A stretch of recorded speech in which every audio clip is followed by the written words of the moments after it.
Good evening and welcome. Hello, everyone, to our broadcast. Thank you for joining us this evening. This is our second session of the Power of Community event, and we're super excited to share our experiences with you tonight. My name is Michelle Fletcher. I'm a mom, I'm a wife, I'm a certified health coach, I'm a former IT professional. The list goes on and on and on, right? For all the hats that we wear as women. But tonight, I'm super excited to be your moderator and to introduce this topic that we have for tonight. So, the women that you're going to see, we're all a group of like-minded, multifaceted women, entrepreneurs from various walks of life and places in life. Each week, we may have a different topic. I think we're going to go bi-weekly, but this has been the second week, and so far, so good. And a different topic that you'll get some insight from. So you'll get a glimpse into some of our experiences, including a way that we have found that has significantly influenced our process of becoming the women that you see before you. And that being said, as you observe our stories, just make sure you know that we're not making any claims to cure a specific disease or condition, nor are we making any income claims. This is just a way to empower you and give you more education and knowledge and just get to see yourselves within us with our stories. So tonight, I am super happy to introduce our panelists. I'm going to have each of them wave. So I'll bring them up for you guys to see. There they go. So I'm going to introduce each of our panelists, and you probably saw their beautiful pictures on the flyer, but here you get to see them live and in person. First, I'd like to introduce Hyvel Ferguson Davis. She is a wife and a mom. She is also a heart and stroke survivor. She's a health advocate with Heart Sisters, which is an organization that she created. She's also a Juice Plus representative, and she's certified in plant-based nutrition as well as a life coach. Hyvel is currently an American Heart and an American Diabetes Association ambassador for the campaign No Diabetes by Heart. So if you know anyone or need anything in that regard, Hyvel's your person. Next, I have Alicia. Wave, Alicia. She's a graduate of Florida International University, where she received a BA in psychology. Her passion in helping others initially led her to work within the mental health care industry, providing therapy for young children and counseling to teenagers. She recently completed her certifications in hypnotherapy, neurolinguistic programming, time technique, emotional freedom technique, and life success coaching. Her goal is to provide coaching services using these techniques to individuals and families looking to better their nutrition, fitness, mental health, and overall style. Alicia is a proud wife and mother to 3 healthy children residing in Florida. She is currently part of the Juice Plus community, whose mission aligns with hers, and that is to inspire healthy living one family at a time. I love that. Next, we have Joy. Joy, wait for the camera. She has a passion for sharing what she knows about health and wellness with others. She believes nourishment, fitness, and overall physical health makes lives better. She's a wellness warrior on a mission, and that is for sure. Hi, Joy. Next, we have Cynthia. Cynthia is well known for her positive energy and her smile. She is a mom of 2, a kindergarten teacher for the past 17 years, amazing, and a health coach. She loves the beach and lives a healthy and active lifestyle. Her goal is to help others understand the difference between feeding and fueling their bodies and the importance of being active. And last but not least, we have Nicole Fio. Nicole is a wife and mom of 3, a huge health advocate, and she's passionate about being obedient to God and helping families say yes more. So welcome, Nicole. Great to have you here. So tonight we're going to be talking about a topic that I think everyone can relate to. And that topic is how we are breaking generational curses, or generational habits and behaviors, right? And so I have some questions, and I just can't wait to hear from you ladies how you have dealt with some of these issues. So just jumping right in, my first question to you is, what were some of the negative generational behaviors you had that were a part of your upbringing? Whoever wants to go first. Okay, I'll start. So, thank you, Michelle, for having me again on this wonderful panel. And right off the bat, the thing that comes right to my head because we just had dinner is dessert after every dinner.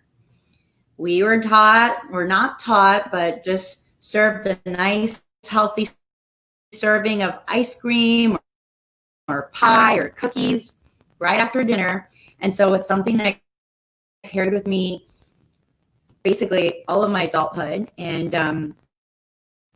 thank God for Shred 10, where we get to prove to ourselves you can go 10 whole days without eating sweets or replacing the cookies with maybe a cup of fruit with a little bit of whipped cream, but then gradually taking the steps to move away from that. But that dessert after every meal thing just carried on. And I know there's got to be more out there than me that have that little taste of heaven they need after the salty meal, and it's not good. Yeah. So anyone else have a? I was gonna say with Alicia talking about dessert, we had dessert a lot of nights, but also just keeping junk food in the house. Potato chips and cookies and oatmeal pies. We used to eat those all the time. Moon pies, all those kind of things growing up. Once I started learning more in this community about the power of good food and whole food nutrition, that's something we do not keep in the house anymore. All that junk food, we replace those kind of snacks with healthy snacks, instead of all of those types of snacks with sugar and all these other kind of processed foods that I grew up eating off of as a kid. Thanks, Michelle. Listen. I would like to say, in reference to behaviors, because it's in reverse for me, because back in the Bahamas, there was no snacks. There wasn't really snacks. And it was like, if we wanted a snack, we had to go and climb up a tree.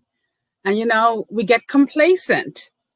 And, life hits us, and then we go and, we become adults and we're parents and we're stretched for time.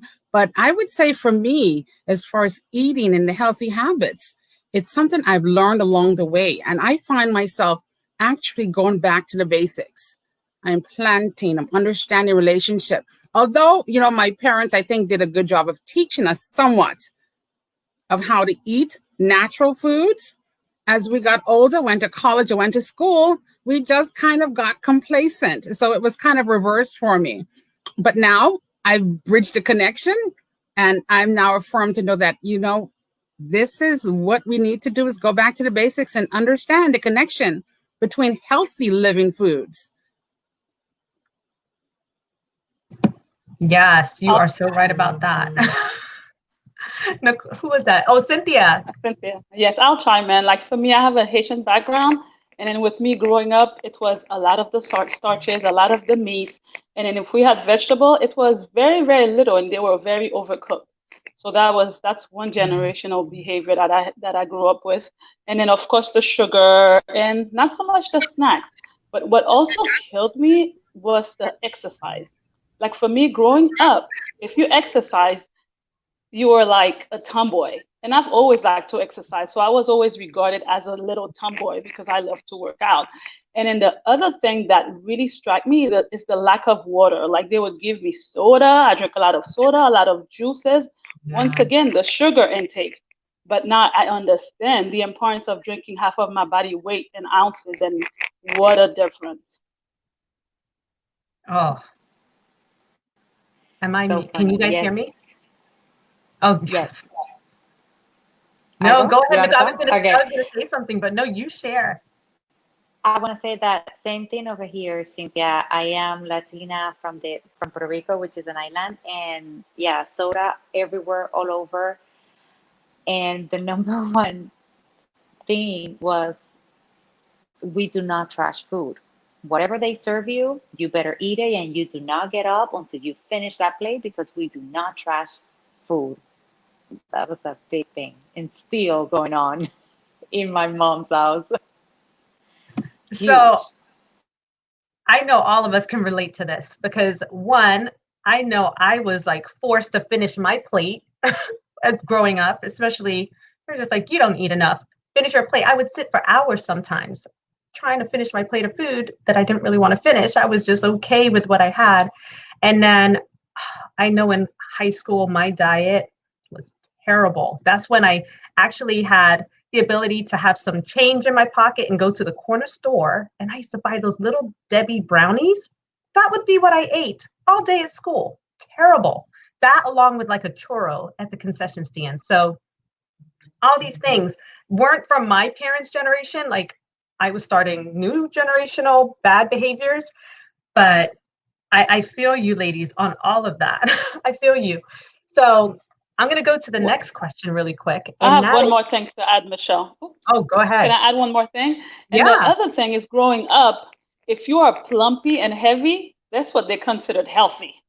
So growing up, the bigger you are, the more you ate, the healthier you were. I'm sure we can all relate to that, especially if you're from the island. Hence my problem because I was skinny and my parents are from Jamaica. So it's just like I did not eat enough. So they were always concerned, you're not eating enough, finish your plate, you know?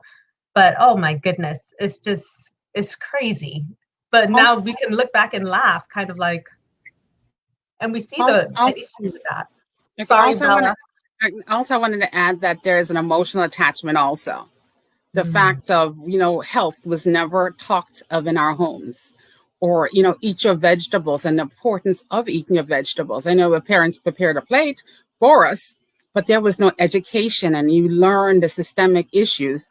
And, it's a histolic approach. It's not only the fact of physically eating, it's what it's doing to your body and how you take on that food or that comfort food because life hits you and you go back to that place. So eating and healthy habits, it's systemic. It's what we learned.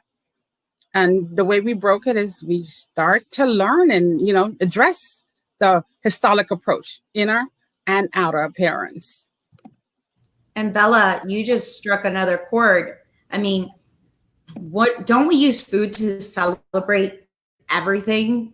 Like, oh, graduation, let's eat, let's go out for ice cream. Oh, honor roll, let's go celebrate with cookies. Oh, like a party or drink, everything. It's never a celebration using activities or something. It all surrounds itself around food. So when you go out to eat at these restaurants and then you're taught to eat all of your food on your plate and they serve you about a 2,000 calorie plate and you're shoving 2,000 calories worth because you're celebrating a fun activity, then you're topping on the dessert on top of that. Man, it's just a recipe for disaster, isn't it? So it's really it's sad, but change is possible, and that's what I love about us, so that we know how to make that happen. Yes. And you know what? It's so funny. I'm sitting here listening to you ladies, and I'm realizing there's some things that, our parents came from a different place and now they're living in a new place. And so some of the things that they grew up doing, they could no longer do or pass on to us. And so I feel kind of bad because, my parents are from Jamaica, which you're going to be active in Jamaica. You're walking to where you need to go. You're not jumping in your car. You're a lot more physically active. So, and then back then when you're eating snacks, like Bella said, you're grabbing from a tree. You're not going to the corner store or grabbing something unhealthy. So in their minds, these things didn't connect, that I was doing those things, going to the corner store, getting little Debbie cook brownies. Like they probably didn't even realize I was doing that because I never really told them. And then the fact that I wasn't probably as physically active as they were until I started playing sports later on in life. But the awareness, I'm just so glad that we have that awareness now and that we can pass these things on, the good habits and the ways to go. So I'm going to go right into the second question with that. And that is, how did you begin to break some of these bad generational behaviors? What was the catalyst for you? For me, I'll jump in first. For me, running. I thought running was the key to everything. I ran for stress. I ran when I was happy. That's how I started to break some of this generational gap. But then I did not understand the difference between health and nutrition, which I love those quotes by Dr. Richard Dubois. He says, health is a result of consistent good nutrition over time, while fitness is a result of consistent exercise over time. So maybe I was fit, I was always running, but I was not healthy. I was that teacher, I was that person who would eat chocolate until my stomach hurt. So I was really unhealthy. Not until I became part of this community, I started to understand the relationship between nutrition and disease. And then it clicked to me. Then I started to see how my health started to improve one step at a time. I started to drink more water. I started to incorporate more plant-based into my diet. That's when I started to see the difference in myself. Yeah, so I'm gonna piggyback off Cynthia when she talked about nutrition and disease, and so that's kind of where I started trying to learn more about lifestyle changes. We lost my mom to lung cancer, and she was not a smoker, and so I was really looking for ways for history to not repeat itself. And, and in my research, and especially when I got connected with this community, I learned how, your DNA is not your destiny, and so I slowly began to make changes with my eating and with exercising, and just where I am now, 6 years from where I was 7 or 8 years ago is like amazing. The way I eat now, I was always a picky eater growing up, a very picky eater growing up, even until adulthood. But now, from starting to flood my body with all this whole food nutrition and lots of fruits and veggies, now I crave it. So now I eat spaghetti squash, something I never would have eaten. Now I eat spinach, something I never ate as a kid. So, really just learning again, like the power of whole food nutrition was the catalyst for me. Learning that and how important that is, and how, food is medicine. And that's what I try and remember every day, even when I want to eat something that isn't as healthy as it should be. Just knowing that every day I need to work on me and how I eat and exercise and my water, like Cynthia said.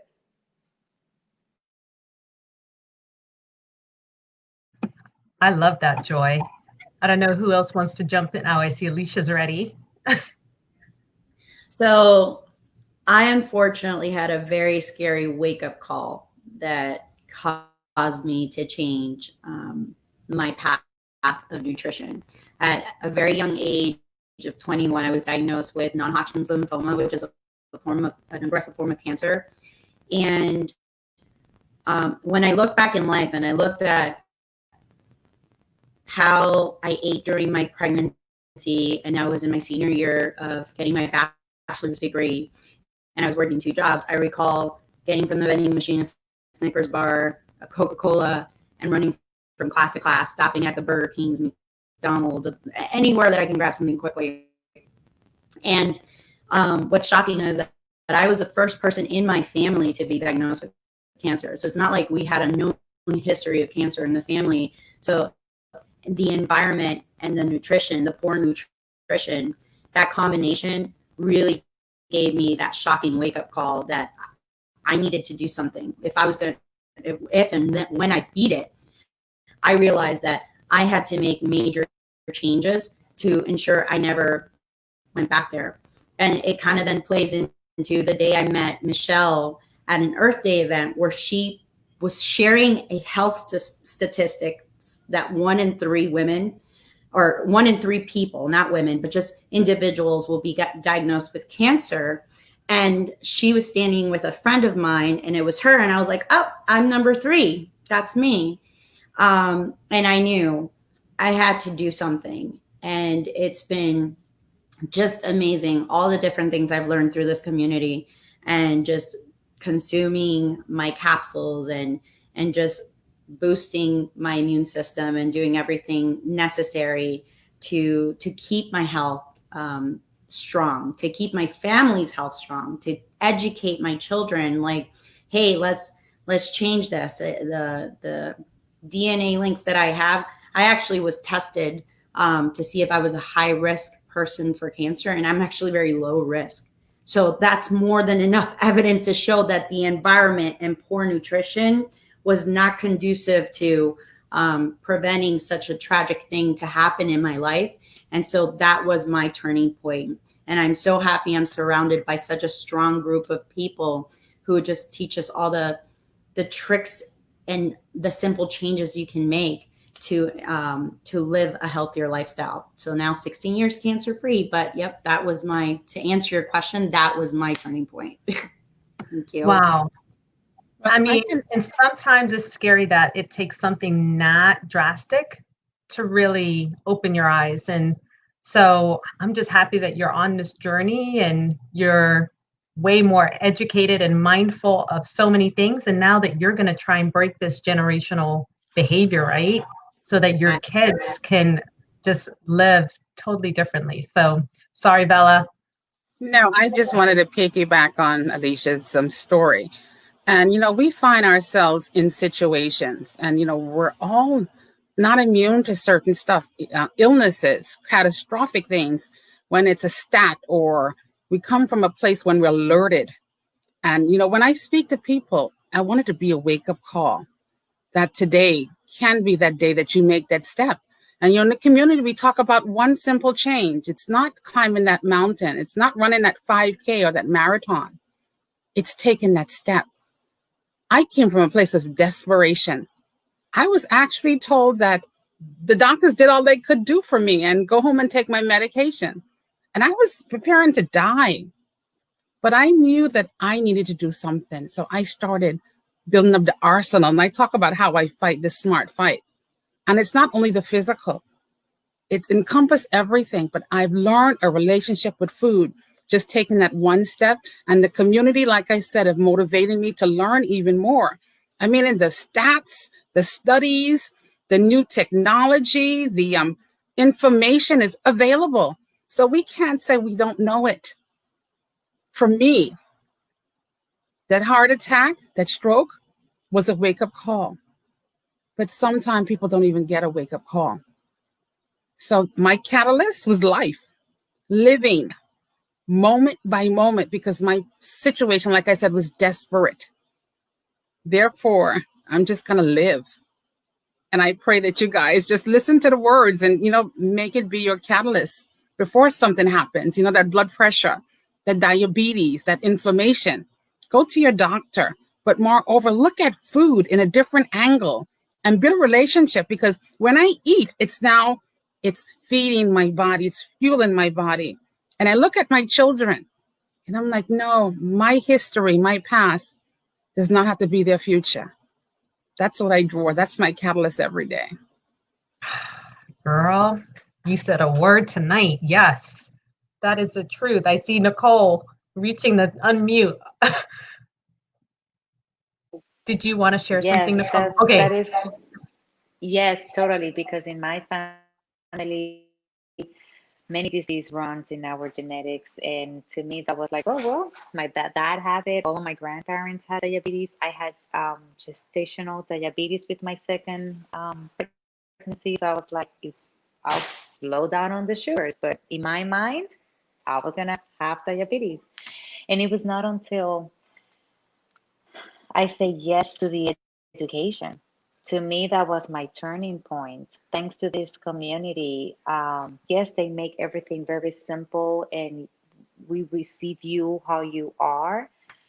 and the education is so much out there, like Bella was saying, and they make so many different events that saying yes to the education and at the same time showing up to the event where I was able to smell, touch, taste all these different foods and meals that I had never seen and heard in my life.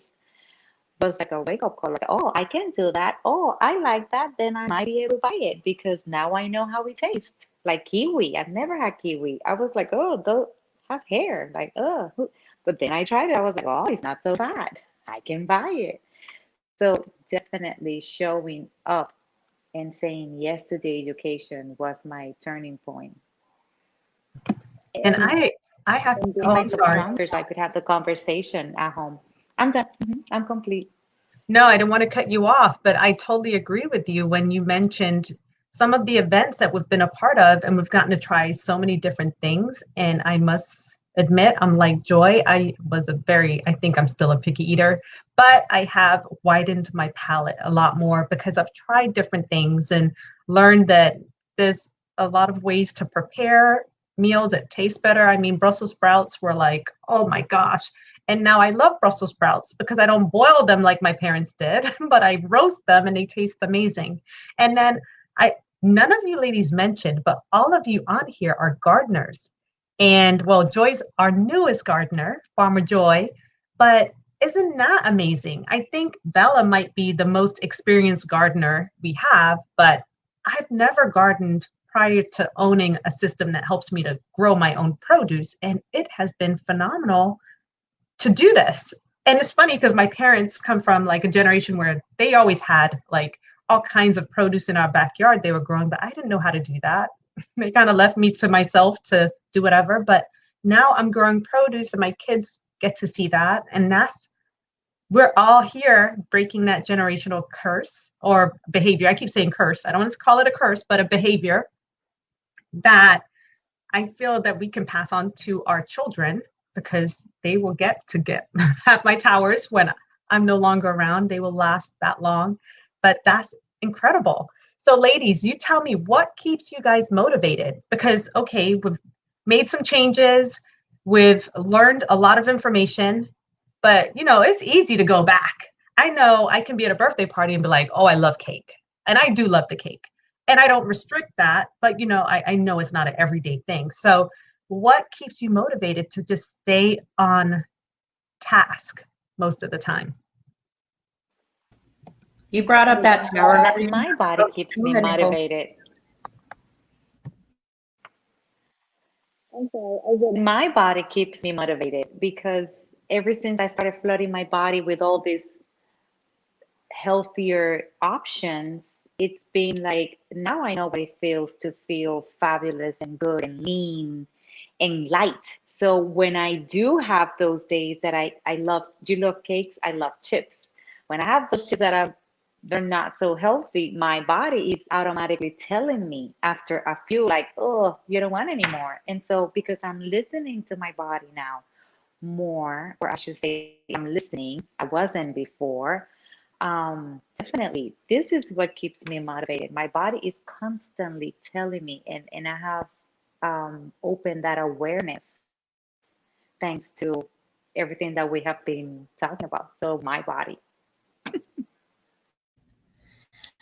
I was going to say my garden, seeing my 3-year-old go out there every morning and stick a tomato in her mouth and be like, mommy, this is yummy. It's like, oh, this is so gratifying. My kale, like she eats kale like it's chips because I do them in the air fryer and I do them really yummy. But just like how motivating to see my children like not only pick at their rice and beans, but pick at their salads and shove them in their mouth like it's candy. Oh, that's so satisfying.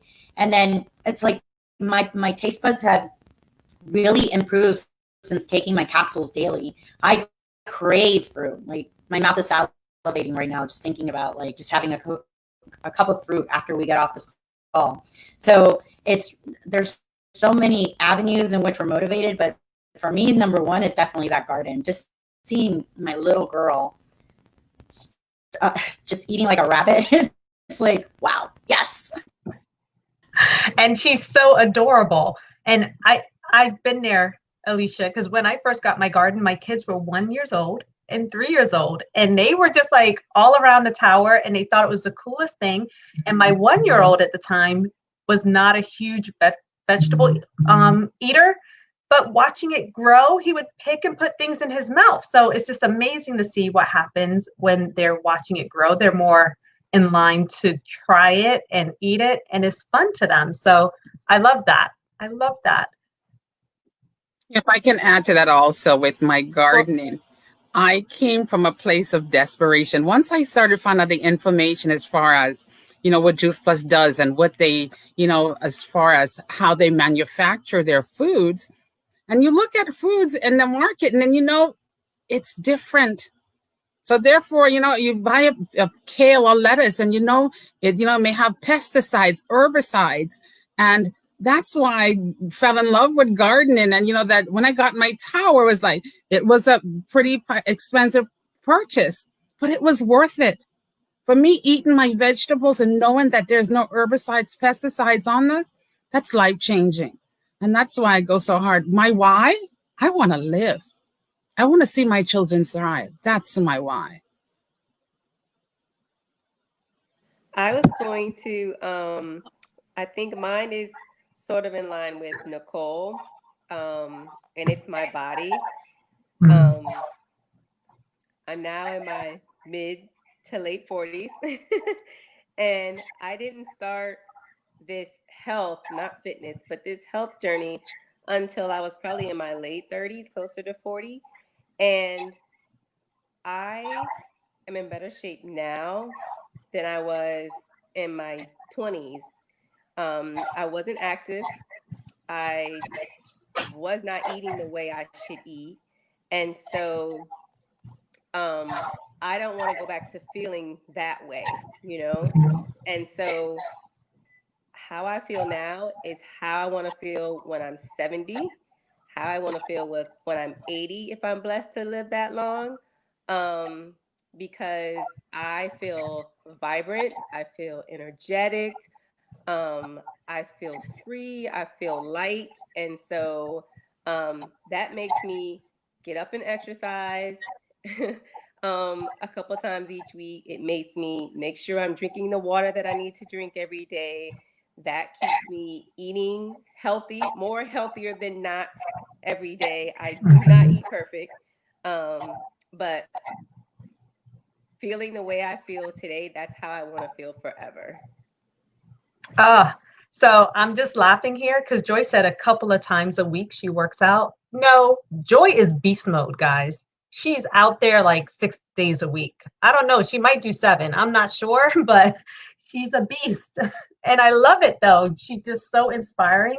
All these ladies on here, if you follow them, they will inspire you. And that's what we do as a community is we hope to inspire healthy living around the world. So Cynthia, I know she'd probably want to piggyback off of Joy because Cynthia's a lot like Joy. I'm a lot like Joy. Yes. I am, but actually what I was going to emphasize on me is, like you said, it's inspiring others. I love to inspire others. I love when I put my post out and then people just, not only they leave a comment, but they call me, oh my goodness, Cynthia, thank you for posting that. That was so inspiring. It does something to my being. It's like, let me be your biggest cheerleader. Like when my friends call me, they would call me and say, guess what? I drank half of my body weight in ounces and I'm right here jumping. Yeah, you go, girl. I like to be other people's cheerleader. That's just my personality. I want to make a difference. I want to make a difference in everybody's lives. It's like all of you ladies have said, we know how we feel and we feel great living that lifestyle. My goal is to help other women feel as great as we feel. And it's possible. Sometimes when you tell somebody, oh, you're going to go work out. Oh, no, that's too hard. No, it's actually after you're done, you feel so much better. And until you get into that path, you don't realize that. You have to be in that path to understand. Like Dr. Sears says, one of our pediatricians, he said, the gift of health is the best gift you can give to someone. And then that's my goal, is to give to everybody who's willing to receive that gift of health. So I feel like it's my duty. It's my duty to share that gift for everybody else. And guess what? He's going to be on at 9 o'clock. So if you want to hear about Dr. Sears, he will be on in a couple of minutes. He's amazing. Yes, we'll put the flyer in the Facebook page for you guys to see. And I love all the comments that we see. Brussels sprouts. Hello, ladies. Oh my gosh. So I love everything that you shared, and especially the fact that you get that helper's high, from being that inspiration for others. And, it's hard to do it on your own, but it's easier, so much easier when you're doing it together. And I couldn't see doing life without these ladies because they inspire me every day. And this is just a small handful of us. There's a much larger community, and we're all supporting each other, all sharing health information, all giving our advice and our tips and tricks for the adults, for the kids, for the grown-ups, all of that. And that's what it's all about, like helping each other along the way, because it can be hard. So we just want to thank you for joining our conversation tonight. I hope you see that, no matter what walk of life you're in right now, we are definitely a community that would love to embrace you and help you along with whatever your goals or journey may be. And we have so many tools and solutions and simple ways that you can make changes that we can assist you with. And you might just want to hang out with us, which we love that too. Whatever your choice is, definitely get back to the person who invited you on here so we could share more, so that you can become educated and make that decision for yourself. So thank you once again. We will be coming back on in 2 weeks to share how we are breaking the generational behaviors with our families and our friends. So not only have we done it with ourselves, but we are now helping our family and our friends. And we want to share with you how we're doing that and just some of the things that we've experienced throughout that time. So thank you once again for taking the time out of your busy evening to join us. And thank you to all the panelists. Thank you, Joy. Thank you, Cynthia. Thank you, Alicia. Thank you, Nicole. And thank you, Hyvel. Oh my gosh, you ladies are amazing. And I see people are commenting on the side if anyone wants to give a shout out. But thank you for joining us, and we'll see you next time. Have a good evening, guys.